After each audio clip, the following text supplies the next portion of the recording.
இந்த தவக்காலத்துல இந்த 40 நாள்ல நம்ம என்ன செய்வோம்? நிறைய பேரு கறி சாப்பிட மாட்டாங்க, நிறைய பேர் ஒரு சில ஒருத்தல்களை எல்லாம் செய்வாங்க, ஒரு சிலர் தாடி வளர்ப்பாங்க, அல்லது ஒரு சிலர் என்ன சொல்றது, ஒரு சிலர் குடிக்க மாட்டாங்க.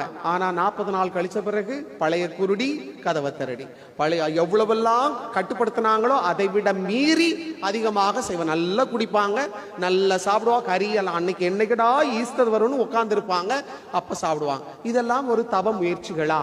இதெல்லாம் நமக்கு எந்த வகையிலே நமக்கு பயனுள்ளதாக இருக்கிறது? அன்பார்ந்த சகோதர சகோதரிகளை, இன்று கடவுள் நம் அனைவரையும் ஒரு சில அடையாளங்கள் வழியாக நமக்கு ஒரு சில எச்சரிக்கை செய்தியை நமக்கு இன்று நமக்கு தர்றார். இங்க இருக்கு இல்லையா இந்த சாம்பல், இவ்வளவு சாம்பல் வர்றதுக்கு எவ்வளவு ஓலை எரிச்சாங்க தெரியுமா? இவ்வளவுதான், கொஞ்சோண்டு தான் இருக்குது. இதுக்கு எவ்வளவு ஓலை எரிச்சாங்க தெரியுமா? இவ்வளவு ஓலை. அது இன்னைக்கு எப்படி இருக்குது? இவ்வளவுதான், ஒரு சின்ன ஒரு கிண்ணத்துக்குள்ள அடங்கிருச்சு.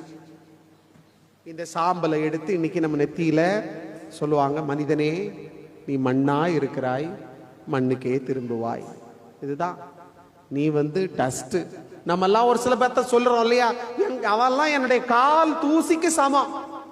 இன்னைக்கு இந்த தவக்காலம் நமக்கு சொல்றது, நீ தூசிடா, அதை விட கேவலமானது நீ. உன்னை இந்த மண்ணிலிருந்து படைத்தேன், இந்த மண்ணாகத்தான் போக போகிறாய், இந்த மண்ணாக பிறந்தாய், இந்த மண்ணுக்கே நீ திரும்பி செல்லுகிறாய். மனிதனே நீ மண்ணாக இருக்கிறாய், மண்ணுக்கே திரும்புவாய். யாருமே செத்த பிறகு எங்கெங்கேயா கொண்டு வச்சுக்க போறது, எல்லாம் மண்ணுக்கு தான் போறது, அழிஞ்சு போகிறதா, டஸ்ட் போல ஆயிடுவோம். ஆனா நம்ம ஆடக்கூடாது அப்படின்றதுக்கு அந்த ஆட்டத்தை அடக்கி கொள்ளுங்கள்.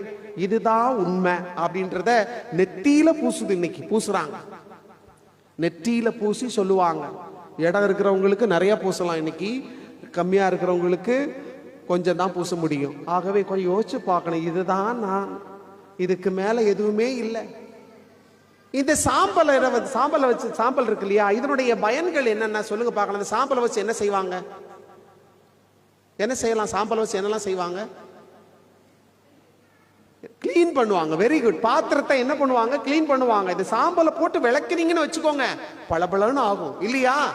வாழ்க்கை இன்னும் பளபளப்பாவதற்கு, இன்னும் தூய்மையாவதற்கு இந்த சாம்பல் உங்களுக்கு உதவியாக இருக்கும். இந்த சாம்பல் உங்களுக்கு அடையாளமாக இருக்கும் என்று இன்று இந்த சாம்பல் புதன் இன்று நமக்கு செய்தியாக தருகிறது. நீ உன்னையே தூய்மைப்படுத்திக் கொள், உன்னையே நீ மாட்சிப்படுத்திக் கொள், உன்னையே நீ விளக்கிக்கொள் என்று இந்த சாம்பல் நமக்கு ஒரு அழகான ஒரு புதிய செய்தியை நமக்கு தருகிறது. இந்த சாம்பலை வச்சு வேற என்ன செய்வாங்க? ஒரு சிலர் பல்லு விளக்குவாங்க. சாம்பல் வச்சு பல்லு விளக்குறது ரொம்ப ரொம்ப நல்லதுன்னு சொல்றாங்க. ஏன்னா அந்த சாம்பல்ல அதாவது உப்புத்தன்மை அதிகமாகவே இருக்கும். அது என்ன ஆகும்? அழகா பல்லு எல்லாத்தையும் நல்லா கிளீன் ஆகி, அதே மாதிரி இப்படி பாத்திரத்தை விளக்குற மாதிரி பல்லு விளக்குன்னு சொல்லுவாங்க. அது நல்ல வெள்ளை வெள்ளைன்னு ஆயிரும். நோய் கிருமிகள் எல்லாம். அதே போல புண்ணு என்ன பண்ணுவாங்க? இந்த சாம்பல் எடுத்து ஒரு சில பேர் வைப்பாங்க. அது ஒரு கிருமி நாசினியாக அல்லது ஒரு குணமாக்குகின்ற ஒரு பொருளாக இது பயன்படுத்துகிறது. ஆகவே நம்முடைய ஆன்மீகம் சார்ந்த நோய்களுக்கெல்லாம் மிகச்சிறந்த மருந்தாக இந்த சாம்பல் உனக்கு அமையும். அது ஒரு அடையாளமாக நான் உனக்கு தருகிறேன்.